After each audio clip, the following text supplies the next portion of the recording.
हन्ताम् नमो सिद्धानं नमो वायुरियानं नमो वज्रायानं नमो लोये सवसाहुनं।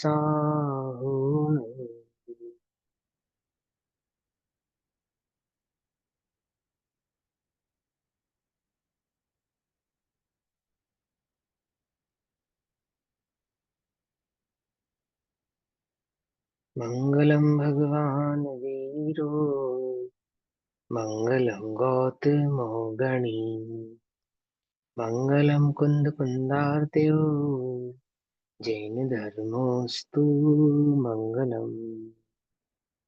सर्वमङ्गलमाङ्गल्यं सर्वकल्याणकारकं प्रधानां सर्वधर्माणां जैनं जयतु शासनम्।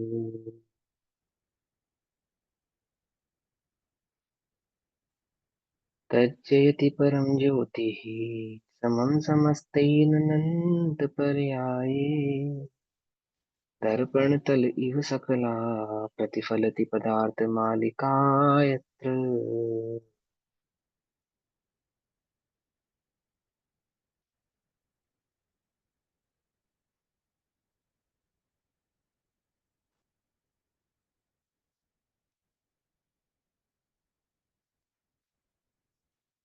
हमारा रात्रिकालीन स्वाध्याय का विषय चल रहा है श्री पुरुषार्थ सिद्धि उपाय। पुरुषार्थ सिद्धि उपाय के अंतर्गत सम्यक चारित्र अधिकार की चर्चा चल रही है। सम्यक चारित्र अधिकार के अंतर्गत 49 नंबर का श्लोक, पेज नंबर 87, 87 नंबर का पेज है। पुरुषार्थ सिद्धि उपाय ग्रंथ है। 49 नंबर का श्लोक है। भाव चल रहा है हिंसा अहिंसा का स्वरूप। आत्मा में उत्पन्न होने वाले राग द्वेष परिणामों का नाम ही हिंसा है, और आत्मा में उत्पन्न होने वाले राग द्वेष रूप जो परिणाम के साथ मन वचन काया की प्रवृत्ति होती है तो उसको भी हिंसा कहते हैं। और अंतरंग में मिथ्यात्वादी प्रमाद आदि कषाय योग आदि भावों का उत्पन्न ही ना होना ही अहिंसा है। अर्थात जितने जितने राग आदि भाव उत्पन्न नहीं हो उतनी उतनी अहिंसा है। ये भाव समझाते समय आचार्य कहते हैं परिणमन रूप हिंसा और अविरमण रूप हिंसा का स्वरूप समझाया। अर्थात जो मन वचन काय रूप से परिणति होती है कषायों के साथ, उसमें भी जीवों का घात होता है, स्वाघात होता है और परघात होता है। उसमें जो मूल कारण होता है वह अंतरंग के परिणाम अर्थात मोह राग द्वेष मिथ्यात्वादी का भाव ही होता है। प्रश्न उठता है यदि इन परिणामों का नाम ही हिंसा है, इन इन परिणामों से ही हिंसा होती है, तो फिर आप परिग्रह आदि के त्याग की चर्चा क्यों करते हैं? आप हमसे परिग्रह आदि के त्यागने की बात क्यों करते हैं? पांच पापों की प्रवृत्ति रोकने की बात क्यों करते हैं? मन वचन काया की प्रवृत्ति की बात क्यों करते हैं? अंतरंग में मोह राग द्वेष नहीं करेंगे, बस सिंपल। बिना मोह बिना राग बिना द्वेष के परिग्रह आदि में प्रवृत्ति करेंगे? तब आचार्य कहते हैं भैया ऐसा नहीं है। सूक्ष्मापि न खलु हिंसा परवस्तु निबंधना भवति पुसः हिंसाय तन्निवृत्तिः परिणाम विशुद्धये तदपि कार्या। श्लोक नंबर 49। निश्चय से, ध्यान से समझना। क्या कहा? निश्चय से। कौन बात कह रहे हैं? ये आचार्य अमरचंद्र देव कह रहे हैं। न्याय के नए के प्राकंड विद्वान है। उनके समक्ष प्रश्न रखा गया कि जब आत्मा में उत्पन्न होने वाला मोह राग द्वेष परिणाम ही हिंसा है, मिथ्यात्व ही हिंसा है, तो आप परिग्रह आदि की प्रवृत्ति को हिंसा किस अपेक्षा से कहते हो, क्यों कहते हो? फिर तो परिग्रह आदि में प्रवृत्ति को हिंसा मानने की आवश्यकता नहीं है। बिना राग बिना मोह बिना द्वेष के ही हम हमारे परिणाम तो शुद्ध है। शुद्ध परिणामों के साथ परिग्रह रखा है हमने। शुद्ध परिणामों के साथ हमारी इन परिग्रह आदि भावों में प्रवृत्ति होती है, मन वचन काया में प्रवृत्ति होती है। तब तो हमें हिंसा नहीं होगी ना। मुनिराज वीतराग परिणति के साथ क्या रख सकते हैं? परिग्रह आदि रख सकते हैं। क्या समस्या है? क्या प्रॉब्लम है? तो कहते हैं आचार्य अमरचंद्र देव ऐसा नहीं है। क्यों नहीं है? निश्चय से। निश्चय से अर्थात ऐसा वस्तु का स्वभाव है, ऐसा स्वरूप है। निश्चय से आत्मा के पर वस्तु के कारण से उत्पन्न हो। क्या कह रहे? सुन लो ध्यान से ये बात, सभी लोग। बहुत ध्यान से सुनने वाली बात है। क्या कहा है? निश्चय से पर वस्तु के कारण एक द्रव्य दूसरे द्रव्य का कर्ता धर्ता नहीं है। ये बात आचार्य अमरचंद्र देव भली प्रकार से जानते पहचानते हैं। दो द्रव्यों के बीच में कारण कार्यपना नहीं होता, इस बात को भली प्रकार से आचार्य देव पहचानते हैं, जानते हैं। ध्यान से समझना। इस वस्तु स्वरूप को जानने वाले आचार्य अमरचंद्र देव क्या कहते हैं? निश्चय से आत्मा के पर वस्तु के कारण से उत्पन्न हो ऐसी सूक्ष्म हिंसा भी नहीं होती। क्या कहा? समझना ध्यान से, है ना? ये तो सिद्धांत है। इस सिद्धांत को भली प्रकार से पहचानते हैं। क्या? सूक्ष्म। सूक्ष्म यानी रंच मात्र भी, अंश मात्र भी इस जीव को हिंसा पर वस्तु के कारण हो ऐसा होता नहीं है। पर द्रव्य, पर पदार्थ, पर वस्तु इस जीव के निमित्त से होने वाली हिंसा का कारण नहीं है। हिंसा होती है जीव से, होती है, पर वस्तु कारण नहीं समझा रहे। पर द्रव्य तो कारण है ही नहीं, ये शरीर भी कारण नहीं है, पर है ना आत्मा से, इसके कारण हिंसा नहीं होती है। निश्चय से तो एक द्रव्य दूसरे द्रव्य का कर्ता नहीं है। निश्चय से तो एक द्रव्य के में दूसरे द्रव्य के कारण हिंसा, हिंसा का परिणाम उत्पन्न होता नहीं है। वास्तविक वस्तु स्वरूप तो ऐसा ही है। पहली लाइन से तो ये समझाया कि जीव के परिणामों में जो हिंसादि भाव हो रहे हैं अथवा जीव को हिंसादि के कारण जो बंध हो रहा है, उसका जो मूल कारण है, जो वास्तविक कारण है, वो तो जीव स्वयं ही है। क्योंकि पर के कारण जीव को हिंसा हो ऐसा सूक्ष्म भी क्या नहीं है, परिणाम होता नहीं है। अर्थात निश्चय से आत्मा के पर वस्तु के कारण से उत्पन्न हो ऐसी सूक्ष्म हिंसा भी नहीं होती। तथापि तो भी परिणामों की निर्मलता के लिए हिंसा के स्थान रूप परिग्रह आदि का त्याग करना उचित है, क्योंकि इनके बीच में निमित्त नैमित्तिक संबंध पाया जाता है। निमित्त नैमित्तिक संबंध कैसा पाया जाता है? परिणामों की निर्मलता के लिए। निर्मलता के लिए अर्थात दो बातें समझो। परिणामों की निर्मलता के लिए परिग्रह का त्याग किया जाता है, एक बात। और जब परिणाम निर्मल होते हैं तो परिग्रह बुद्धि नहीं होती, दो बात, स्वतः त्याग हो जाता है। दोनों को एक शब्द से समझा, ठीक है ना? अगर कोई कहे परिग्रह नहीं होने से निर्मलता होगी, तो त्रियंच आदि के परिग्रह नहीं है, उनके परिणामों में निर्मलता होनी चाहिए। गरीब जो जीव है या भिखारी जो जीव है या जो निर्धन है, उनके जिनके परिग्रह की कमी है, उन सबके परिणामों में निर्मलता होनी चाहिए। परंतु ऐसा तो होता नहीं है। नरक आदि के नारकियों के पास तो परिग्रह नहीं है, उनके परिणामों में निर्मलता होनी चाहिए, है ना? त्रियंच गति के जीवों पे परिग्रह नहीं है, उनके परिणामों में निर्मलता होनी चाहिए। ऐसा है क्या? है ना निर्मलता कि नहीं है? तो फिर कि भाई निमित्त नैमित्तिक संबंध है। जब परिणाम निर्मल होते हैं तो परिग्रह बुद्धि छूटने के कारण परिग्रह भी छूट जाता है, ऐसा भी होता है। और कहीं कभी बार परिग्रह से अपना परिग्रह में उपयोग ना जुड़े, इसके कारण परिग्रह आदि भावों से अपने उपयोग को हटाया जाता है। बहुत अधिक परिग्रह बुद्धि हो, बहुत अधिक ज्यादा आसक्ति हो, तो आसक्ति कम करने के लिए वस्तु को भी घटाया जाता है। दोनों बातें हैं। आसक्ति घटती है तो वस्तु भी घटती है, और कभी कभी वस्तु के घटने से आसक्ति के घटने के संदर्भ को समझाया जाता है, बतलाया जाता है। इन दोनों के बीच में ऐसा ही निमित्त नैमित्तिक संबंध है। समझिए, आपका बच्चा किसी बुरे स्थान पर गया, तो आप क्या पूछते हो, क्यों गया? तो उस बुरे स्थान पर या बुरे बच्चों की संगति में क्यों गया? कि मम्मी मैंने कुछ नहीं किया। भले ही तूने कुछ ना किया हो, तो गया क्यों? जब तुझे कुछ करना ही नहीं था तो तू वहां गया क्यों? ऐसा कहते हैं या नहीं कहते? है ना? और मैं कुछ नहीं करूंगा तो आगे से जाना भी नहीं, आगे से जाना भी नहीं। भाई जिसे गांव जाना नहीं उसके कोस गिनना नहीं, ऐसे ही है ना लोक की कहावत तो। अर्थात जिसका राग नहीं, जिसकी आसक्ति नहीं, तो उस वस्तु के होने नहीं होने से भी कोई भाव होना चाहिए नहीं। और तथा क्या कहते हैं, जब वस्तु में राग नहीं है तो वस्तु ही होनी नहीं चाहिए। ऐसा ही भाव यहाँ पर समझाया जाता है। देखो टीका समझाते हैं। निश्चय से आत्मा के पर वस्तु के कारण से उत्पन्न हो ऐसी रंच मात्र भी हिंसा नहीं होती। रंच मात्र भी आत्मा को हिंसा किसके कारण नहीं होती? पर वस्तु के कारण नहीं होती। किसके कारण होती है? आत्मा के अपने स्वयं के अज्ञान भाव के कारण ही होती है, आत्मा के अपने स्वयं की स्थिरता के कारण ही होती है। फिर भी परिणामों की अशुद्धता के बिना, जब तक आपके परिणाम अशुद्ध नहीं होंगे, पर वस्तु में आसक्त नहीं होंगे, पर वस्तु से आपको राग नहीं होगा, जब तक ऐसा नहीं होगा, परिणामों की अशुद्धता के बिना पर वस्तु के निमित्त से अंश मात्र भी हिंसा का दोष नहीं लगता। इसके बिना, जब तक आपके परिणामों में राग द्वेष परिणाम नहीं हो, आसक्त परिणाम नहीं, उस पर वस्तु के प्रति आपके चित्त में आसक्ति भाव ना हो, समझे, कर्ता कर्ता का परिणाम ना हो, मिथ्यात्व का परिणाम ना हो। सिंपल सी बात कह रहे हैं, मिथ्यात्व मोह राग द्वेष परिणाम क्या है? ये मिथ्यात्व का नाम ही तो है ना कि पर में आसक्ति, पर में एकत्व, पर में अहमत्व, यही तो मिथ्यात्व है। जब मैं अपना सुख दुख या मैं पना पर में मानता हूँ, उसी का नाम मिथ्यात्व है। और जब पर से मैं सुखी दुखी होना मानता हूँ, तो पर वस्तु के परिणाम में राग द्वेष करता हूँ, उसी का नाम राग द्वेष है।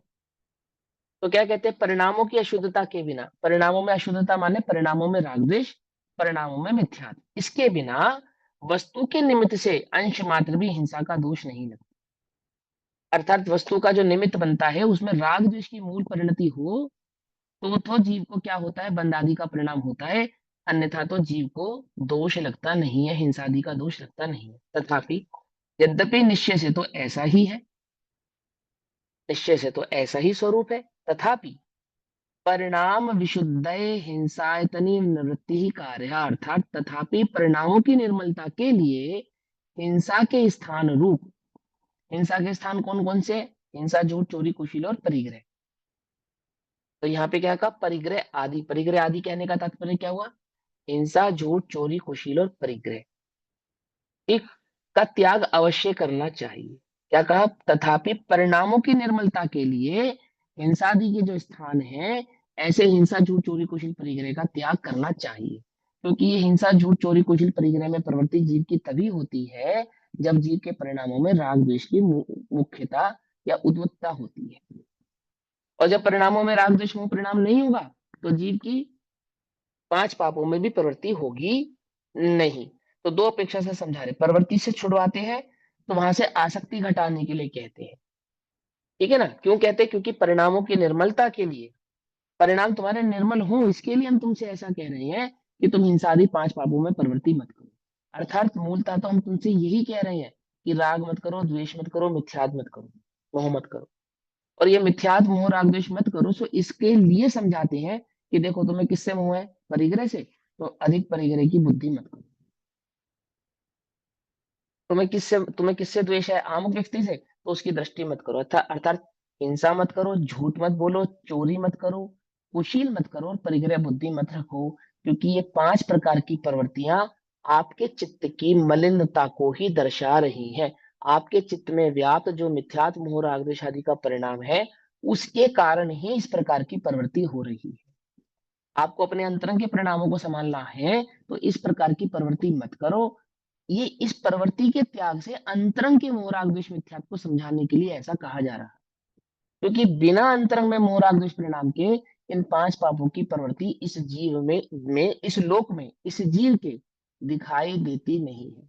कोई कहे कि मुझे ज्यादा मोह राग द्वेष नहीं है, तो और फिर भी वो पांच पापों में प्रवृत्ति करे, तो ऐसा होता नहीं है कि मैं बिना द्वेष के झूठ बोल रहा हूँ, बिना राग के झूठ बोल रहा हूँ, ऐसा हो सकता है?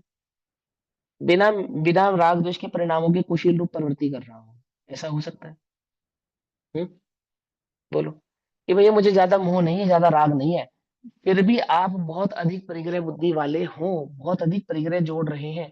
परिग्रह तो जोड़ रहा हूँ, पर राग द्वेष कुछ नहीं है, अपने लिए थोड़ी कर रहा हूँ, अपने लिए नहीं कर रहा हूँ कुछ भी। क्या कहा? तो क्या कहते, ऐसा नहीं है, ऐसा नहीं होता है।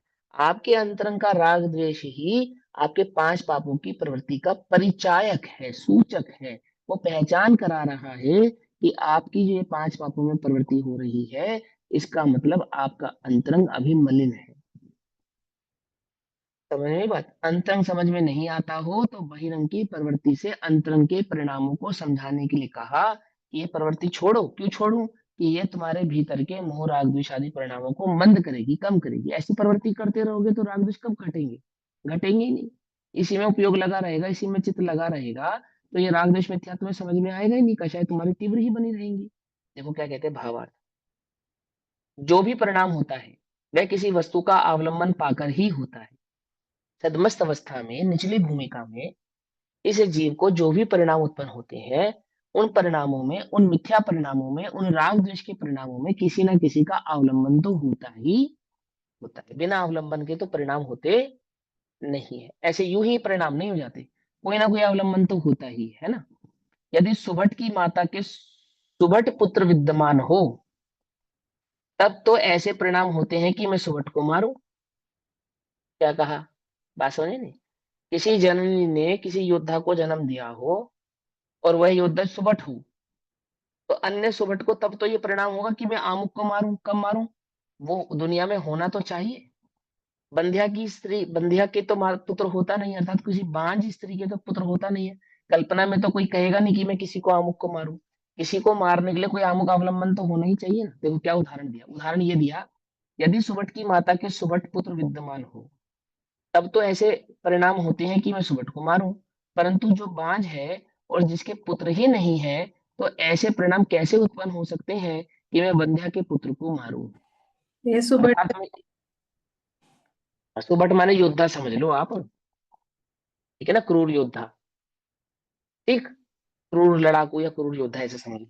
तो क्या कहते हैं कि कोई स्त्री बांझ है और मैं बांझ स्त्री के पुत्र को मारूंगा, कोई ऐसा बोले, तो उसका वाक्य ही अपनी बात को काट रहा है। जब वो स्त्री को बांझ स्वीकार कर रहा है, तो उसके पुत्र कैसे हो सकता है? हो ही नहीं सकता ना। ऐसे कहते हैं, इसलिए यदि बाह्य परिग्रह आदि का निमित्त हो तब तो उनका अवलंबन पाकर कषाय रूप परिणाम होते हैं। परंतु यदि परिग्रह आदि का त्याग कर दिया हो, तब निमित्त के बिना, अवलंबन के बिना किस तरह परिणाम उत्पन्न हो? देखो पंडित डोडामल जी समझा रहे हैं कि जो छद्मस्त जीव है, जो निचली भूमिका के जीव है, ऐसे जीवों को बाह्य वस्तु के निमित्त को पाकर परिणाम उत्पन्न होते हैं। इसलिए ऐसे जीवों को क्या करना चाहिए कि बाह्य निमित्त के संयोगों से बचना चाहिए, बहुत अधिक संयोग बुद्धि नहीं रखनी चाहिए, क्योंकि ज्यादा इस प्रकार के संयोगों में रहने पर उस प्रकार के अमुक प्रकार के परिणाम उत्पन्न होते हैं। अतः अपने परिणामों की शुद्धता के लिए बाह्य कारण रूप परिग्रह का त्याग भी करना चाहिए। अब अपेक्षा से समझा रहे हैं, बाह्य परिग्रह का त्याग क्यों करना चाहिए? अपने परिणामों की शुद्धता के लिए, एक बात। लेकिन जिनके परिणामों में शुद्धता होती है, उनको बाह्य परिग्रह का त्याग नहीं करना पड़ता, स्वतः ही त्याग हो जाता है। जिन्हें आत्मा में सुख बुद्धि है और जिन्हें परिग्रह में सुख बुद्धि नहीं है, तो वे परिग्रह आदि का संचय करते नहीं है, अर्थात हिंसा, झूठ, चोरी, कुशील, परिग्रह ऐसे पांचों पापों की प्रवृत्ति करते नहीं। भूमिका अनुसार पांच पापों की प्रवृत्ति छुड़ाकर आत्मा का ज्ञान कराते हैं, और ज्ञानियों की आत्मा का ज्ञान पूर्वक पांच पापों की प्रवृत्ति छूट जाती है। पहली भूमिका में पांच पापों की प्रवृत्ति छुड़ाकर आत्मज्ञान कराते हैं। आत्मज्ञान होने पर पांच पापों की प्रवृत्ति स्वतः छूट जाती है। समझ में आती है बात, नहीं समझ में आती है? बच्चे का टीवी देखने में उपयोग बहुत लगता है, पढ़ने में कम लगता है। पढ़ाई की महिमा जतलाकर टीवी से दूर कर कर उसको जबरदस्ती पढ़ाई में लगाया जाता है।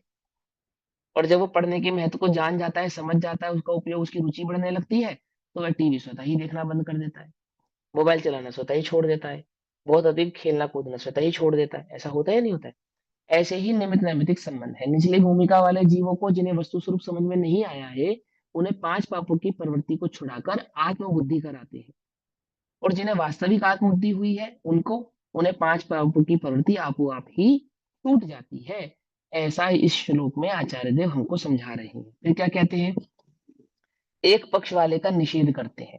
कोई एक ही बात को, एक ही पक्ष को पकड़े कि त्यागने से ही मेरी निर्मल बुद्धि हो जाएगी, अथवा मेरी निर्मल बुद्धि होगी तब मैं त्याग करूंगा, ऐसे एक पक्ष वाले को, उस एक पक्ष वाले का निषेध करते हैं। कोई तो ये कहे कि जब आत्मज्ञान होगा तब आपो आप पांच पापों की प्रवृत्ति छूट जाएगी, और कोई ये कहे क्योंकि मैंने पांच पापों में प्रवृत्ति छोड़ दी है, तो मुझे अवश्य ही आत्मज्ञान हो जाएगा। दोनों ही पक्ष, एक एक पक्ष वाले का निषेध करते हुए क्या कहते हैं?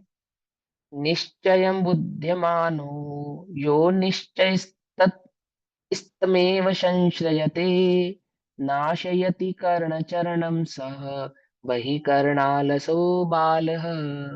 जो जीव यथार्थ निश्चय स्वरूप को न जानकर, अर्थात जिन्हें वस्तु के स्वरूप की भली प्रकार से खबर नहीं है, जिन्हें तत्वों के स्वरूप की भली प्रकार से खबर नहीं, जिन्हें जैन दर्शन के सही सही सिद्धांतों का मर्म सही प्रकार से प्राप्त नहीं हुआ है, जानते नहीं, जो जिन धर्म के सिद्धांतों को भली प्रकार से जिन्होंने भी पहचाना नहीं, मालूम नहीं है भगवान क्या कहना चाहते हैं, आचार्य देव हमसे क्या कहना चाहते हैं, जिनवाणी किस प्रकार से कथन करती है, वस्तु का स्वरूप किस प्रकार का है, ये बात जिन जीवों को पता ही नहीं है। तो क्या कहते हैं? जो जीव यथार्थ निश्चय स्वरूप को न जानकर, नहीं जानते, उसे ही निश्चय श्रद्धा से अंगीकार करता है। किसे ही? वह मूर्ख बाह्य क्रिया में आलसी है और बाह्य क्रिया रूप आचरण का नाश करता है। क्या कहते हैं? देखो क्या समझा? किसको मूर्ख कह रहे हैं? किसको मूर्ख कह रहे हैं? ध्यान से समझो, मूर्ख कह रहे हैं, आलसी कह रहे हैं। मूर्ख और आलसी पर्यायवाची नहीं, एक ही है, एकार्थवाची है। मूर्ख है वे जीव, मिथ्या दृष्टि है वे जीव, मूढ़ मूढ़ है वे जीव। कौन? पापी है वे जीव। कौन? जो जीव यथार्थ निश्चय स्वरूप को न जानकर उसे ही निश्चय श्रद्धा से अंगीकार करता है। किसे ही अंगीकार करता है? जो निश्चय का स्वरूप नहीं है, जो वास्तव में निश्चय नहीं है, ऐसे उसको निश्चय मानकर, जो वास्तव में धर्म नहीं है, ऐसे परिणामों को धर्म मानकर, जो वास्तव में वस्तु का स्वरूप नहीं है, उसे वस्तु का स्वरूप मानकर अंगीकार करता है। वह मूर्ख बाह्य क्रिया में आलसी है और क्रिया रूप आचरण का नाश करता है। किस प्रकार से करता है? जो जीव निश्चय के यथार्थ स्वरूप को तो जानते नहीं और बिना जाने मात्र निश्चय के श्रद्धान से अंतरंग हिंसा को ही हिंसा जानकर अंगीकार करते हैं, वे अज्ञानी दया के आचरण को नष्ट करते हैं। निश्चयाभासी, इन शॉर्ट, आचार्य अमरचंद्र देव श्लोक नंबर 50 में निश्चयाभासी का स्वरूप समझा रहे हैं। और इसका विस्तार 7वें अधिकार में पंडित टोडरमल जी ने किया। पंडित टोडरमल जी इसी श्लोक की टीका भी लिख रहे हैं और इन्हीं पंडित टोडरमल जी ने निश्चयभाषी का स्वरूप मोक्षवार प्रकाशक जी में 7वें अधिकार में स्पष्टता कहा है। क्या कहते हैं? निश्चय के स्वरूप को भली प्रकार से तो समझा नहीं, और जो भी जैसा भी निश्चय का स्वरूप समझा, टूटा फूटा जो भी अंगीकार किया, उसे ही धर्म मान लिया, उसे ही धर्म मान लिया। और धर्म मानकर बस हम तो क्या हो गए? हम तो धर्मात्मा हो गए। बोले कैसे? कि अंतरंग में परिणामों में राग द्वेष की उत्पत्ति नहीं होना ही धर्म है। तो हम तो ज्यादा राग द्वेष करते नहीं है। अपनी अनर्गल चर्या अनर्गल प्रवृत्ति का कोई विवेक नहीं है। आत्मा क्योंकि खाता पीता नहीं है, ये बात पक्की है या झूठी है? आत्मा कुछ खाता पीता है या नहीं खाता पीता? आज तक दाना ही अन्न का खाया है आत्मा ने? नहीं खाया ना, सच्ची बात है ना, ये पक्की बात है ना। तो रात्रि भोजन करो चाहे मत करो, क्या फर्क पड़ता है? पानी छान के पियो चाहे मत पियो, क्या फर्क पड़ता है? आलू बटा खाओ, प्याज खाओ, उससे क्या फर्क पड़ता है? क्योंकि आत्मा तो आत्मा हूं और आत्मा कुछ खाता पीता नहीं है ना। बाजार का खाओ, होटल का खाओ, भक्ष खाओ, अभक्ष खाओ, हम ज्यादा विकल्पों में नहीं पड़ते, हम ज्यादा विकल्प नहीं करते। बाह्य क्रिया में धर्म नहीं। क्या? बाह्य क्रिया में धर्म नहीं, धर्म नहीं है। तो फिर क्या करते हैं कि भैया सदगुरु का तो सहज का धंधा, वाद विवाद करत सो अंधा। सहजता से जो प्राप्त हो जाता है हम तो वही ग्रहण कर लेते हैं, ज्यादा हाय हुल्ला करते नहीं, अपने परिणामों को ज्यादा भरमाते नहीं है, ज्यादा विकल्प नहीं करते हैं। इच्छा होती है खा लेते हैं, बाहर मन करता है तो बाहर भी खा लेते हैं, ज्यादा परिणामों के साथ ज्यादा धूमधाम नहीं करते। क्यों? क्योंकि आत्मा तो अजर अमर अविनाशी है, पर को छूता नहीं है, पर से अड़तोज नहीं। और मैं तो अविनाशी एक ज्ञाता दृष्टा भगवान आत्मा हूं, तो ज्ञाता दृष्टा परिणाम से जो मर्जी करूं। पकड़ में बात नहीं पकड़ में? हम्म? समझ में आती है बात? ज्ञाता दृष्टा परिणाम से जो मर्जी करो। हमने आपको पहले बताया ना, हमारे कुछ दोस्त हैं वो ओशो के अनुयायी हैं। तो क्या कहते हैं कि हम शराब पीते हैं लेकिन ज्ञाता दृष्टा भाव से पीते हैं। कैसे पीते हैं? ज्ञाता दृष्टा भाव से, एकदम ज्ञाता दृष्टा होकर। और शराब पीने के बाद तो हम बिल्कुल चुस्त ज्ञाता दृष्टा हो जाते हैं, कुछ भी हमें लगता नहीं है, सारा संसार हमें पिक्चर की भांति दृश्यमान दिखता है और हम उसके ज्ञाता बने रहते हैं। इन्वॉल्व नहीं होते, राग नहीं करते, हम आसक्त होके नहीं पीते, राग द्वेष परिणाम उसके साथ नहीं पीते। कैसे पीते? ज्ञाता दृष्टा होके पीते। ऐसी ये निश्चयभाषी क्या कह रहा है? क्योंकि मैं आत्मा हूँ, अजर अमर हूँ, अविनाशी हूँ, पर कुछ होता नहीं हूँ, और आत्मा में उत्पन्न होने वाले राग द्वेष मोह परिणामों का नाम ही तो हिंसा है। तो मैं ज्यादा मोह राग द्वेष करता नहीं हूँ और प्रवृत्ति की कोई चिंता करने की आवश्यकता ही मुझे नहीं है। तो क्या कहते हैं? देखो पंडित टोडरमल जी क्या कहते हैं, सुनो ध्यान से। आचार्य अमृत चंद्र देव के द्वारा कहे गए श्लोक नंबर 50 का स्वरूप समझाते हुए आचार्य कल्प पंडित टोडरमल जी कहते हैं, जो जीव निश्चय के यथार्थ स्वरूप को तो जानते नहीं मालूम ही नहीं कि निश्चय किसे कहा जाता है, वास्तव में निश्चय का स्वरूप क्या है। और बिना जाने मात्र निश्चय के श्रद्धान में अंतरंग हिंसा को ही हिंसा जानकर, बिना जाने वास्तव में हिंसा क्या है वो भी नहीं पहचानते, अंतरंग में हिंसा किसको क्या कहा है वो भी नहीं मालूम उनको, लेकिन बस अंतरंग के परिणामों को हिंसा जानकर अंगीकार करते हैं। वे अज्ञानी दया के आचरण को नष्ट कर देते हैं। वे अज्ञानी दया के आचरण को, अर्थात अर्थात योग्य प्रवृत्ति को, योग्य प्रवृत्ति को क्या कर देते हैं, नष्ट कर देते हैं, अर्थात प्रमादी हो जाती है, आलसी हो जाती है, मूर्ख है वे जीव। क्योंकि किसी को मारना और बचाना मेरे हाथ में नहीं है, तो पानी छानने का विकल्प अधिक करने की क्या आवश्यकता है, ईजा समिति से जाने की क्या आवश्यकता है, मैं स्वयं भगवान हूँ, मंदिर जाने की क्या आवश्यकता है, भगवान की पूजा पाठ करने की क्या आवश्यकता है, अभिषेक आदि करने का क्या आवश्यकता है, कुछ करने की जरूरत ही नहीं, क्योंकि मैं स्वयं भगवान हूँ, मैं ज्ञाता दृष्टा हूँ, पर की मैं हिंसा कर नहीं सकता हूँ, पर जी मेरे द्वारा मारा नहीं जा सकता है, और राग द्वेष परिणामों का नाम ही हिंसा है, तो मैं राग द्वेष नहीं करता हूँ, वीतराग परिणामों से सारे जगत को भोगता हूँ। समझ में बात नहीं, समझ में? ऐसी जिसकी मति हुई है, बुद्धि हुई है, वह आचरण को नष्ट करते हैं। जो कोई केवल निश्चय का श्रद्धानी होकर यह कहता है कि यदि मैं परिग्रह आदि रखूं अथवा भ्रष्टाचार रूप परिवर्तन करूं तो इससे क्या हुआ, ये किसकी लाइन है, किसके द्वारा लिखा गया है, ये पंडित टोडरमल जी के द्वारा लिखा गया है। पंडित टोडरमल जी क्या समझा रहे हैं हमें, श्लोक नंबर 50 का अर्थ, मैं परिग्रह आदि रखूं अथवा भ्रष्टाचार रूप परिवर्तन करूं तो इससे क्या हुआ, इससे मेरा समय दर्शन तो बाधित नहीं होगा, इससे मेरी आत्मा तो बाधित नहीं होगी, इससे मेरी कोई मुक्ति तो रुक नहीं जाएगी, क्योंकि एक द्रव्य से दूसरे द्रव्य का करता नहीं है। क्यों, सही बात है ना, मैं शरीर हूं या आत्मा, मैं तो आत्मा हूं, तो शरीर की क्रिया का करता तो मैं नहीं हूं, नहीं हूं ना। तो शरीर के साथ होने वाला जो परिग्रह आदि है, ये खूब परिग्रह आदि हो अर्थात 5 पापों की मुझे प्रवृत्ति हो तो हो, उससे क्या फर्क पड़ता है, क्यों, क्योंकि इससे मेरा क्या होगा, परिवर्तन करूं तो इससे क्या हुआ, क्या होगा, इससे मेरे परिणाम ठीक होने चाहिए। क्यों, है ना लोक में ऐसे जीव, हमारे परिणाम शुद्ध है भैया, हम करें कुछ भी पर हमारे परिणाम शुद्ध है, पकड़ में ही बात नहीं, पकड़ में ही, है ना। तो क्या कहते हैं, ऐसा कहकर जो स्वच्छंद परिवर्तन करता है, स्वच्छंद परिवर्तन अर्थात भूमि का अनुसार परिवर्तन नहीं करता है, भूमि का अनुसार अपने राग द्वेष मोह आदि परिणामों को कंट्रोल नहीं करता है, रोकता नहीं है, अपने उपयोग को बाह्य पदार्थों से हटाता नहीं है, ऐसा पुरुषार्थ नहीं करता है। मिथ्या दृष्टि भी है, जैन है तो जैन उचित जो कार्य होने चाहिए, जो जैन के अनुसार अनुचित उसका जीवन होना चाहिए, जैनुचित जीवन होना चाहिए, उस रूप प्रवृत्ति नहीं करता। अव्रति भी है तो अव्रति रूप जितने श्रावक आदि होने के लिए नियम से भाव होने चाहिए, अंगीकार करने चाहिए, वो नहीं करता है।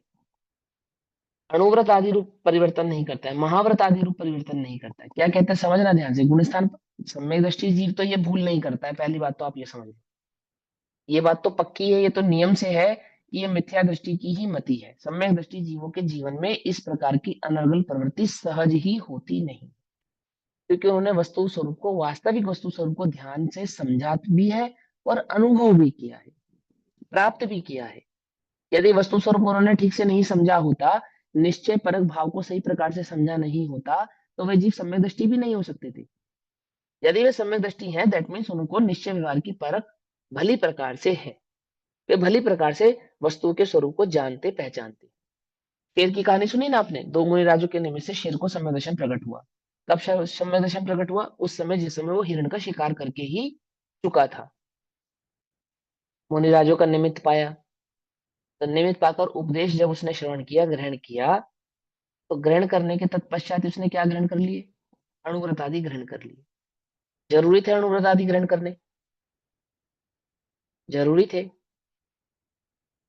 बोलो भैया, जरूरी थे क्या या नहीं थे, सम्यक दर्शन के साथ अणुव्रत ग्रहण करना जरूरी होता है क्या, वो सहज प्रवृत्ति है। वो तो सम्यक दृष्टि ऑटोमेटिक जीवों फॉलो की, होगा ना, फिर सम्यक नहीं दृष्टि करना। जीवों की, हाँ, सम्यक दृष्टि जीवों की अनर्गल प्रवृत्ति ना हो, ये उनकी सहज प्रवृत्ति है, सहज ही प्रवृत्ति है कि मैं क्या नहीं करूंगा? ये मांस आदि का सेवन नहीं कर सकता। ये मांस आदि का सेवन नहीं कर सकता, यही उसका अणुव्रत है बस। समझ में आई बात, नहीं समझ में आई? ध्यान से समझना ये अब। ये बात बड़ी पेचीदा है, ये बात तुम्हें समझ में आए तो तुम्हारा कल्याण हो जाए। जैन ही मांस आदि का त्याग करे, वो अणुव्रत नहीं है। लेकिन शेर मांस का त्याग करे तो अणुव्रत है। कुछ बात समझ में आती है, नहीं आती है? क्यों? भैया क्यों? हम मांस का त्याग करें, हम तो अणुव्रत ही नहीं हुए, और शेर ने मांस का त्याग किया, वो अणुव्रत ही हो गया। ऐसा क्यों? मालूम है ऐसा क्यों? क्योंकि वो शेर उसका का मुख्य भोजन भोजन है। होता। क्योंकि वो उसका मुख्य भोजन है, उसके बिना नहीं जिएगा वो। समझे? जो तुम्हारे जीवन के लिए अनिवार्य है, उस अनिवार्य जीवन की यापन वस्तुओं को सीमित करने का नाम अणुव्रत है। क्या कहा?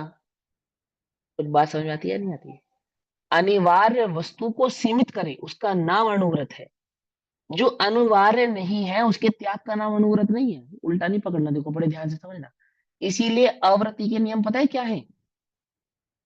अव्रति के तो नियम है, मधु मांस मदिरा 5 उदंबर फल का त्याग करे तो अव्रति श्रावक। क्या कहा? अव्रति श्रावक के कितने नियम है? अव्रति श्रावक का बस इतना ही नियम है, क्या? 5 उदंबर फल, मधु मांस मदिरा का त्याग, और जैनाचार जैसे रात्रि भोजन आदि ना करे, अभक्ष आदि का सेवन ना करे, बस इतना ही नियम उसका। आपने आलू का त्याग किया, प्याज का त्याग किया, रात्रि भोजन का त्याग किया, इस त्याग से आप अणुव्रती होते नहीं है। इस त्याग, ये तो सामान्य त्याग है, ये तो सामान्य जैनाचार है। क्योंकि इन सब के बिना आपका जीवन बहुत अच्छे से यापन हो सकता है, बहुत बढ़िया तरीके से यापन हो। इसके करने से जीवन के अंदर कोई विशेष भाव उत्पन्न प्रकट होता हो, ऐसा नहीं है। बड़े ध्यान से समझो। जगत में ऐसे हजारों जीव हैं जो सिर्फ शरीर के नाम पे रात्रि भोजन नहीं करते, सिर्फ देह की स्वस्थता के नाम पे नहीं करते हैं और स्वस्थ बने रहते हैं। बल्कि रात्रि भोजन नहीं करना तो स्वस्थ जीवन का एक अंग है। समझे या नहीं समझे? पकड़ में आई बात, नहीं पकड़ में आती है ना? अभक्ष आदि भोजन कितने ही जीव डाइट कॉन्शियस होते ना, तो क्या नहीं करते? बाजार की चीजें नहीं खाते। तो क्यों नहीं खाते बाजार की चीज? धर्मात्मा है इसलिए नहीं खाते। क्योंकि बाजार की चीज खाने से जीवन यापन होने की अनिवार्यता नहीं है। उसको छोड़कर भी जीवन को बहुत अच्छे से सहजता से यापन किया जा सकता है। वो बढ़िया तरीके से यापन किया जा सकता है। जो जीवन जीने के लिए, यापन करने के लिए बहुत अनिवार्य वस्तुएं हैं, बहुत अनिवार्य कार्य हैं, उन बहुत अनिवार्य जीवन की सूची में से जो हम घटाते हैं, उसका नाम अणुव्रत है। इसलिए जो एल्लक और क्षुल्लकों के व्रत है ना, वास्तव में तो एल्लक क्षुल्लकपना अणुव्रत है। समझ में ये बात, नहीं समझ में? और जो अति अनिवार्य है, जैसे श्वास, तो उसके त्याग का नियम नहीं है। कुछ बात समझे नहीं? जल के त्याग का नियम है, भोजन के त्याग का नियम है, वस्त्र के त्याग का नियम है, घटाने बढ़ाने का नियम है, लेकिन श्वास का नहीं है। क्यों नहीं है? क्योंकि श्वास प्राण है, उसके बिना तो जीवन रह ही नहीं सकता। इसलिए श्वास के त्याग का नियम नहीं है। श्वास के लिए क्या है?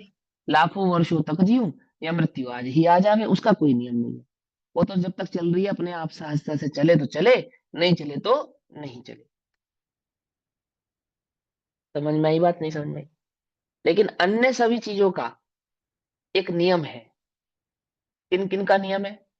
अब आप ये सोचो कि मैंने रात्रि भोजन त्याग दिया, पानी छानकर पीता हूँ, बाजार की चीजें नहीं खाता, इतना करने से मैं अणुव्रती हो गया, तो ऐसा नहीं है। वो शेर मांस का त्याग कर रहा है, वो तो अणुव्रती है। और तुम जो मांस का त्याग करते हो, वो तुम्हारा अव्रत बना है। कुछ बात समझ में आती है, नहीं समझ में आती है? मधु मांस मदिरा का त्याग क्या है जैन श्रावक का? सदाचार अव्रतीपना। कहलाता सदाचार है, अव्रतीपना है ये, लेकिन ये सदाचार कहलाता है ना।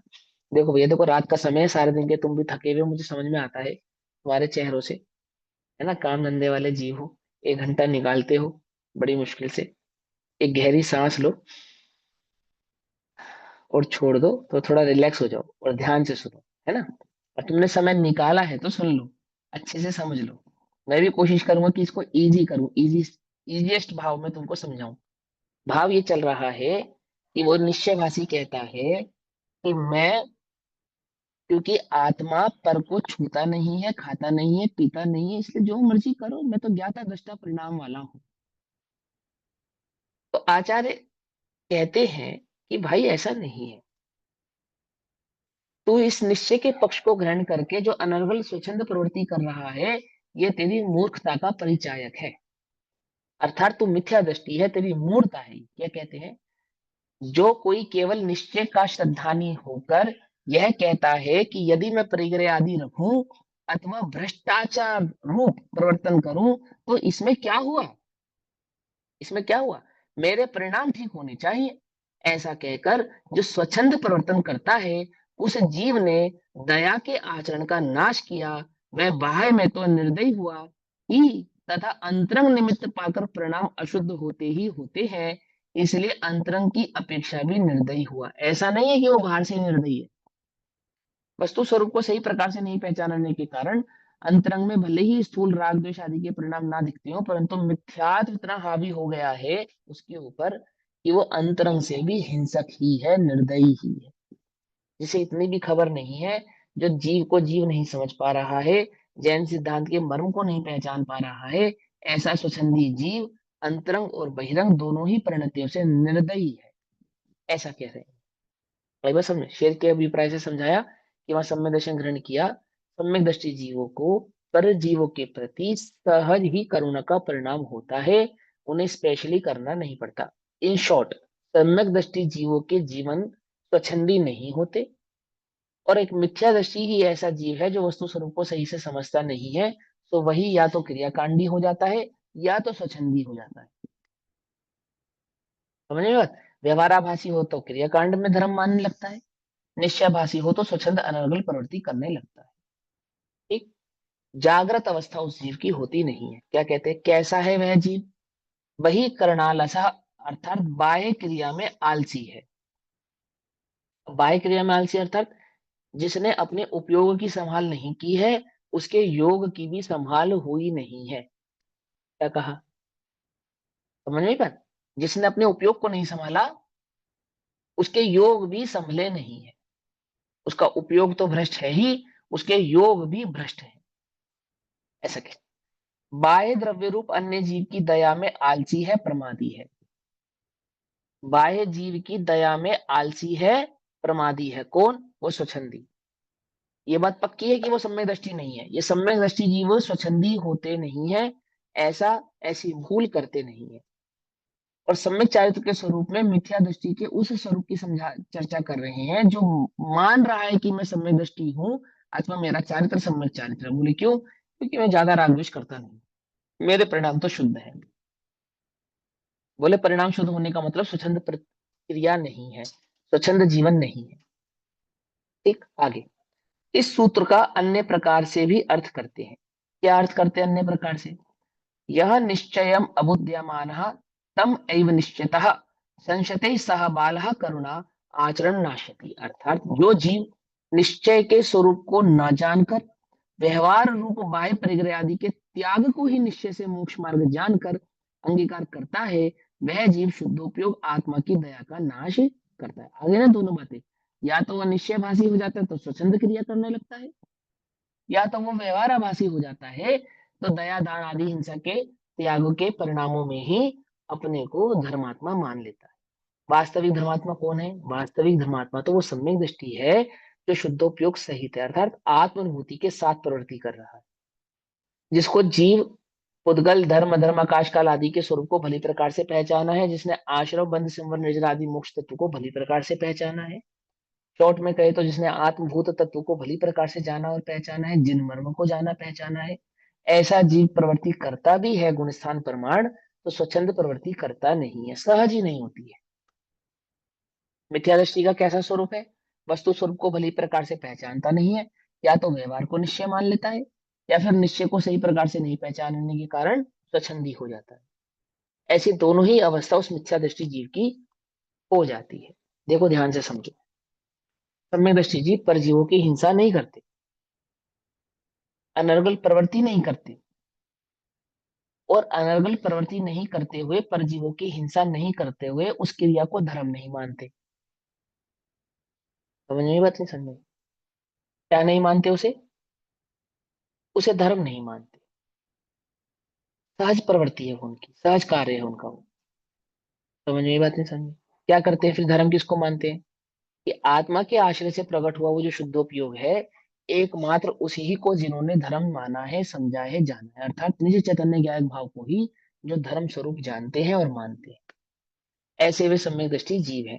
कि जीवन तो उनका होता है स्वच्छ और सुंदर, सुसज्जित, सीमित, ऐसा होने पर भी आचरण आदि को धर्म नहीं मानते।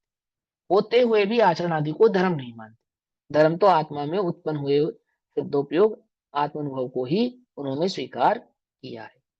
तो स्वच्छंद प्रवृत्ति भी नहीं होती और क्रियाकांड को धर्म भी नहीं मानते। ऐसा उस सम्यक दृष्टि जीव का संतुलित सिद्धांत है। ठीक, फिर क्या कहते हैं? जो जीव निश्चय के स्वरूप को तो जानता नहीं और केवल व्यवहार मात्र बाह्य परिग्रह आदि का त्याग करता है, उपवास आदि को अंगीकार करता है, इस प्रकार बाह्य वस्तु में आलसी होकर ये उपादेय बुद्धि से प्रवर्तन करता है, वह जीव अपने स्वरूप अनुभव रूप शुद्धोपयोग में अहिंसा धर्म का नाश करता है। कैसा है यह जीव? वही करुणालस्य उद्यम से अपने अशुभोपयोग को तो त्याग किया है, परंतु बाह्य पर जीवों की दयारूप धर्म के साधन में ही आलसी होकर बैठा है। अर्थात कहाँ रुक गया है? आलसी माने जो ठहर जाए, आलसी माने जो रुक जाए। तो अशुभोपयोग तो त्याग दिया, पर शुभोपयोग में जो ठहर गया, इसलिए वो प्रमादी है। प्रमादी क्यों है? बोले शुद्धोपयोग की ओर नहीं बढ़ रहा है, यही उसका प्रमाद है। शुभोपयोग को धर्म मान के बैठ गया है, ये उसका प्रमाद है, ये उसका आलस है। बढ़ना तो चाहिए था शुद्धोपयोग की तरफ, और बैठ गया है शुभोपयोग में। अर्थात जो अशुभोपयोग को धर्म मान रहे हैं निश्चयभाषी होकर, ऐसे वो मिथ्या दृष्टि जीव तो प्रमादी है ही, परंतु जो अशुभ उपयोग का त्याग करके शुभ उपयोग को धर्म मान रहे हैं, शुद्धोपयोग को नहीं पहचान रहे हैं, ऐसे शुभोपयोग में ठहरे हुए जीव भी प्रमादी होने के कारण मिथ्या दृष्टि ही है, आलसी ही है, ऐसा कह रहे हैं। ठीक, क्योंकि प्रमाद का वास्तविक अर्थ क्या है? अपने कल्याण का परिणाम नहीं होना, अपने कल्याण का उद्यम नहीं होना। और कल्याण का उद्यम, कल्याण तो रत्नत्रय की प्राप्ति से ही होता है। अर्थात निश्चय सम्यक दर्शन ज्ञान चरित्र से प्रकट हुआ जो आत्म भाव है, शुद्धोपयोग है, वही वास्तविक धर्म है। और जिसने उस धर्म को अंगीकार नहीं किया है, प्रकट नहीं किया है, ऐसा वह जीव क्या है? जो कुछ भी कर रहा है परंतु प्रमादी है। क्यों प्रमादी है? क्योंकि आत्म कल्याण तो नहीं कर रहा है, वास्तविक आत्म कल्याण तो नहीं कर रहा है। जो मर्जी करे, करना तो आत्म कल्याण है।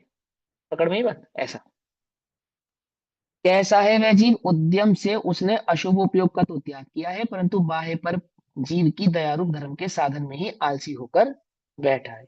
और शुद्धोपयोग भूमिका में चढ़ने का उद्यम नहीं करता है ना। जो वास्तविक प्रमाद को दूर करना था वो तो आत्म कल्याण करना था, शुद्धोपयोग प्रकट करना था, आत्मानुभव प्रकट करना था। तो आत्मानुभूति प्रकट हो इसका तो कोई पुरुषार्थ नहीं करता, इस ओर तो दृष्टि ही नहीं है। ऐसा तो कोई वेद विज्ञान नहीं करता, बस शुभोपयोग के बल पे अपने को धर्मात्मा मानकर बैठा है। तो क्या कहते हैं? वह भी प्रमादी है, आलसी है। शुभ कर्म कमाऊं सुख होगा, अब तक मैंने ये जाना था, पाप कर्म को त्याग पुण्य को चाह रहा अपनाना था, है ना। तो वही भाव इसके और है। इस प्रकार एकांत पक्ष वाले का निषेध किया है। अब द्रव्य हिंसा और भाव हिंसा की अपेक्षा से भिन्न भिन्न प्रकार के भंग बताते हैं। उसके 8 सूत्र कहते हैं। अब 51 नंबर से लेकर 58 नंबर के सूत्रों में द्रव्य हिंसा और भाव हिंसा के भंग समझाएंगे, यानी कि भेद समझाएंगे कि द्रव्य हिंसा किसको कहना और भाव हिंसा किसको कहना। अविधायापि हिंसा हिंसा फल भाजनम भवत्येकः कृत्वाप्यरो हिंसा हिंसा फल भाजनम ना स्यात्। निश्चय से एक जीव हिंसा ना करते हुए भी, ध्यान से समझे, श्लोक नंबर 51 पेज नंबर 90, क्या भाव चल रहा है? निश्चय से। निश्चय से का अर्थ होता है वस्तु स्वरूप तो ऐसा है, वास्तविक बात तो यह है, सच्ची बात तो यह है। अब इसके आगे पीछे हम जो कहेंगे वो आपको समझाने के लिए कहेंगे, लेकिन समझनी आपको ये बात है जो हम पहले आपको निश्चय से कह रहे हैं। समझ में बात? हम इधर उधर जो बातें कहेंगे तो इसको समझाने के लिए कहेंगे, हमें समझानी कौन सी बात है आपको इस श्लोक में, हमें समझाना तो आपको यह है, क्या समझाना है, कि निश्चय से एक जीव हिंसा ना करते हुए भी हिंसा के फल को भोगने का पात्र बनता है। हमें आपको ये बात समझानी है। आप रंच मात्र भी हिंसा मत करो, और फिर भी आप हिंसा के का जो फल है वो भोगने के पात्र बन जाओगे। जैसे एक इंद्रिय, दो इंद्रिय, तीन इंद्रिय आदि जीव, वो हिंसा नहीं करता एक इंद्रिय। पेड़ क्या हिंसा कर रहा है बताओ, पेड़ क्या हिंसा कर रहा है, बेचारा एक जगह खड़ा है। पहाड़ क्या हिंसा कर रहे हैं, आकाश क्या हिंसा कर रहा है, अग्नि क्या हिंसा कर रही है, जल क्या हिंसा कर रहा है, कि नहीं भैया जल में तो बाढ़ आ जाती है, चलो मान लिया तुम्हारी बात। पेड़ की बताओ, पहाड़ की बताओ, वो क्या हिंसा कर रहे हैं। तो क्या कहते हैं, दूसरा, हिंसा करके भी हिंसा के फल को भोगने का पात्र नहीं होता, ऐसा भी जीव है? जो हिंसा नहीं करके भी हिंसा के फल को भोगते हैं, और कुछ ऐसे हैं जो हिंसा करके भी हिंसा के फल को नहीं भोगते हैं। कौन सा बनना है तुम्हें बोलो, पहले नंबर का घाटे में या दूसरे नंबर का? घाटे में कौन है, पहले नंबर का घाटे में ना। एक तो हिंसा भी नहीं, खाया पिया कुछ नहीं, और गिलास थोड़ा बाहर आना काम हो गया उसका तो है। और एक जिसने किया भी सब कुछ और सजा भी नहीं मिली, ये बढ़िया रहा। कौन सा बढ़िया है, वही ज्यादा बढ़िया हुआ नहीं हुआ, कि हिंसा करके भी हिंसा का फल नहीं भोगा, और एक ऐसा जिसने हिंसा की नहीं तो भी हिंसा के फल को भोगा। हम कौन सी कैटेगरी के जीव हैं, हमें समझना पड़ेगा, टीका से समझेंगे। कहीं हम ऐसे तो नहीं कि हिंसा नहीं भी करके हिंसा के फल को भोग रहे हो,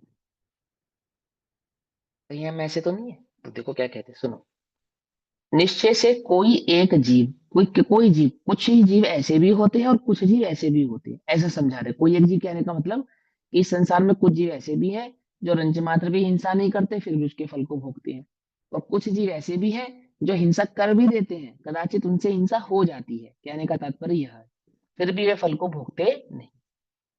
निश्चय से कोई एक जीव हिंसा न करके भी हिंसा के फल को भोगने का पात्र बनता है। क्या मतलब है इसका, देखो, किसी जीव ने बाह्य हिंसा तो नहीं की है, यानी कि मन वचन काया से तो हिंसा नहीं की है, यह समझो काया से तो हिंसा नहीं की है, परंतु प्रमाद भाव रूप से परिणमन किया है, अर्थात मिथ्यात्व मोह राग द्वेष के परिणामों का त्याग नहीं किया है।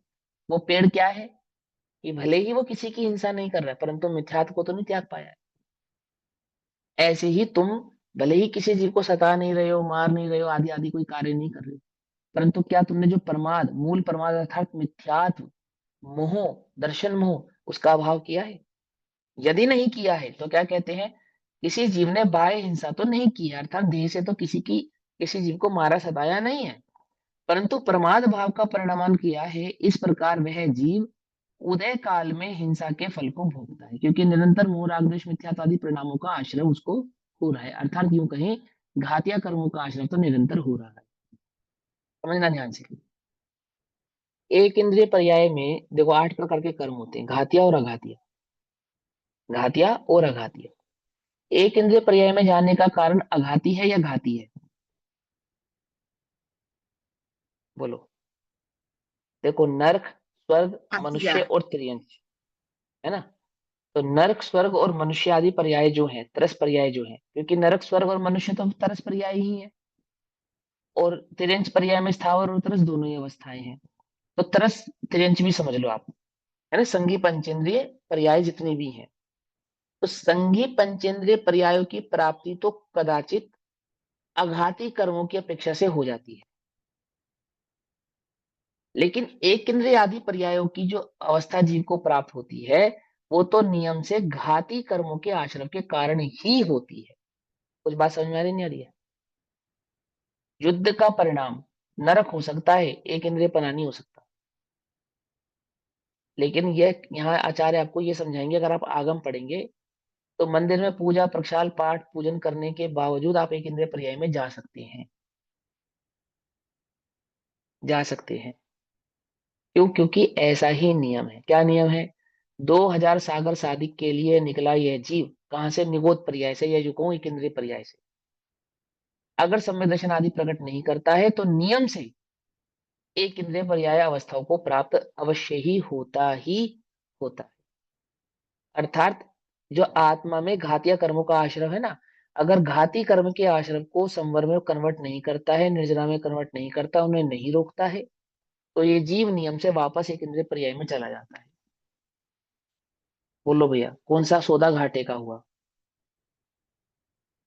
अरे नहीं समझ में आ रही बात? ध्यान से समझना, छल ग्रहण मत करना, बात को बड़े ध्यान से समझना, सिद्धांत से समझना। यहाँ ये कह रही हैं, किसी जीव ने हो सकता है अपने पूरे जीवन काल में शरीर से किसी जीव को मारा सताया नहीं, लेकिन यदि उसने मिथ्यात्वादी दूर नहीं किए हैं, मोह राग द्वेष के परिणामों से छूटा नहीं है, मोहिनी दर्शन मोहिनी आदि का अभाव नहीं किया है, तो ऐसा जीव नियम से पाप कर्म के फल को भोगता है, अर्थात एक इंद्रिय आदि पर्यायों में चला जाता है। ऐसा कह देखो क्या कहते हैं, वह जीव उदय काल में हिंसा के फल को भोगता है। अपरा हिंसा कृत्वा अपि हिंसा फलम भाजनम न स्यात्। दूसरा कोई जीव हिंसा करके भी हिंसा के फल के भोगने का पात्र नहीं होता। इसी जीव ने शरीर संबंध से बाह्य हिंसा तो उत्पन्न की है, भरत चक्रवर्ती आदि को युद्ध आदि का, जैसे भाई से युद्ध हुआ ना उनका, तो परिणाम तो हुए। रामचंद्र जी ने देखो कितनी हिंसा करी, 1.25 लाख पूत और जाने कितने लाख नाती मार डाले। कौरवों और पांडवों के बीच में कितना युद्ध हुआ, कितने जीवों की हिंसा हुई, हुई या नहीं हुई? कहाँ गए पांडव, कहाँ चले गए तीनों पांडव जो मोक्ष में है? हिंसा के बल पे या अहिंसा के बल पे है? अहिंसा के बल पे है ना। तो उसी भाव में हिंसा की थी या नहीं की थी उन्होंने? की थी, पर हिंसा का फल प्राप्त नहीं किया। बात समझ रहे हैं ना? ध्यान से समझना, छल ग्रहण मत करना। रामचंद्र जी कहाँ है? वो भी मोक्ष में अर्घ चढ़ा रहे हैं, उनके नाम का पूजा कर रहे हैं उनकी। सुग्रीव है, हनुमान है, सब कहाँ है? मोक्ष में। हिंसा करके भी, उल्टा नहीं पकड़ना, हिंसा करके भी कहने का तात्पर्य है कि उस जीवन काल में हिंसा हुई, तथापि हिंसा के फल को नहीं भोगा। और ऐसे कितने ही जीव हैं जिन्होंने कोई हिंसा नहीं की, तो वे हो सकता है कि स्वर्ग चले जाएं, फिर वहां से वापस कहाँ जाएंगे वहां से? असंख्यात सम्यक असंख्यात देवता हैं स्वर्ग में, जो देव हैं। स्वर्ग के देव कहने का मतलब सिर्फ स्वर्ग नहीं होता। स्वर्ग देव कहने का मतलब भवनवासी, व्यंतरिक, ज्योतिषिक, वैमानिक सारे ही आ जाते हैं उसमें ना। स्वर्ग तो सिर्फ वैमानिक देवों को कहते हैं, स्वर्ग तो सिर्फ वैमानिक देवों का नाम है कहना, है ना। देव गति में जाना और स्वर्ग गति में जाना में अंतर है। क्या कहा? देव गति में जाना और स्वर्ग में जाना, इसमें अंतर है, बहुत अंतर है इसमें, मालूम है तुम्हें? नहीं मालूम? देव हो जाने का तो मतलब होता है कि तुम व्यंतर भी हो सकते हो, भवनत्रिक भी हो सकते हो, भवनपति भी हो सकते हो ना, ज्योतिष भी हो सकते हो। लेकिन स्वर्ग में गए हैं कहने का तात्पर्य तो है वैमानिक देव ही नियम से हुआ है, ऐसा। और चार निकाय के इन देवों में जो अच्छी क्वालिटी का देव है वो वैमानिक देव है। जो स्वर्ग सुखों की बात है ना, करे क्या स्वर्ग सुखों की बात, ऐसा लिखा। करे क्या देवगति के सुखों की बात नहीं कहा, क्योंकि देवगति में सर्वथा सुख नहीं है। जो व्यंतर आदि के देव हैं वे तो बहुत दुखी हैं, उनकी तो बड़ी फजीयत है, मालूम या नहीं मालूम? उनको तो बेचारों को स्थान भी नहीं मिला, कहाँ रहते हैं मालूम? गुफाओं में, कंदराओं में, सूने मकानों में, है ना, पेड़ों में, समुद्रों में, गुफाओं में, यहाँ रहते हैं। ये स्थान है इनके रहने के। अथवा नरक गति के ऊपर की धरती पर, ऐसी जगहों पे रहते हैं। ज्योतिष हो गए, वैमानिक भवन भवनत्रिक हो गए, सबकी लगभग लगभग ऐसी ही अवस्था समझो आप। जब हम कहते हैं देवगति, देवगति सुन के ऐसे आंखें चमक जाती है। देवगति तो 10,000 वर्ष आयु का व्यंतर भी हो सकता है, और उस व्यंतर की बड़ी फजीयत है बेचारे की, उसकी बड़ी हालत खराब है, समझे? स्वर्ग कहे तो एक बात समझ में आती है, स्वर्ग तो वैमानिक देवों को ही कहा जाता है। पहले स्वर्ग से 16वें स्वर्ग, 5 अनुत्तर विमान आदि जो होते हैं ना, 9 गिरविक आदि, ये सब स्वर्ग कहलाते हैं। तो अभी क्या समझाना है कि असंख्यात अ, वो है, क्या नाम है, देव, असंख्यात देव। और असंख्यात देवों में से आप ये समझ लो कि 0.1% देव, 0.1%, 0.1 भी मैं ज्यादा बता रहा हूँ, 0.000.1 होना चाहिए परसेंट जो देव है, ये देव जाकर अच्छी गतियों को, यानी कि मनुष्य आदि गतियों को प्राप्त करते हैं। अन्यथा अधिकतर तो त्रियंच आदि गतियों में नियम से जाते हैं। क्या कहा? कुछ बात समझ में आई नहीं? देवगति के जीव देवगति की आयु पूरी करने के पश्चात नियम से तिर्यंच आदि गतियों में जाते हैं। कितने देव? 99.99% देव तिर्यंच गतियों में जाते हैं। मालूम? तो क्या कहते हैं यहाँ पे, या क्या समझाना चाहते हैं कि हो सकता है कि किसी जीव ने अपने जीवन काल में देह आदि से हिंसा नहीं की, है ना? तो क्या होगा? अधिक से अधिक, ज्यादा से ज्यादा, मैं कहता हूँ सबसे अच्छी गति मानते हो ना तुम देवगति, तो देवगति में जाने के पश्चात फिर उस हिंसा के फल को भोगेगा ही भोगेगा, उससे उससे छूट नहीं सकता। उस हिंसा को नहीं करने पर भी दुख के फल को, हिंसा के फल को भोगेगा। क्योंकि वास्तविक हिंसा तो मिथ्यात्व है, वास्तविक हिंसा तो दर्शन मोह है। और जिसने मिथ्यात्व और दर्शन मोह का अभाव कर लिया है, ऐसे जीवों के जीवन में कदाचित हिंसा भी हो जाती है, परंतु होने पर भी वे हिंसा के फल को भोगते नहीं। कैसे हैं वे जीव? वे नियम से सम्यक दृष्टि होने के कारण मोक्ष आदि सुखों को ही प्राप्त करते हैं। कदाचित इंद्रादि भवनपति, नरपति, सुरपति, अहिपति आदि भी बनते हैं, है ना? और फिर कालांतर में मोक्ष आदि को भी प्राप्त होते हैं। ऐसा ही इस मिथ्यात्व के मोह के अभाव का स्वरूप है, ऐसा समझा रहे हैं। किसी जीव ने शरीर संबंध से बाह्य हिंसा तो उत्पन्न की है, परंतु प्रमाद भाव रूप परिणमन नहीं किया है। अतः वह जीव हिंसा के फल का भोगता नहीं है। हिंसा करके भी हिंसा के फल का भोगता नहीं है, क्योंकि उसने मूल हिंसा का अभाव किया है, अर्थात मिथ्यात्व का अभाव। द्रव्य हिंसा और भाव हिंसा का दूसरा सूत्र कहते हैं, सूत्र नंबर 52। तो 52 नंबर सूत्र की चर्चा हम कल करेंगे, अभी समय हुआ। तब तक के लिए सभी को जय जिनेन्द्र। ओम नमः सिद्धेभ्यः। निज निधि निज में बताई यह अनंत उपकार, उसके लिए जिनवाणी माँ को वंदना शतबार। नमो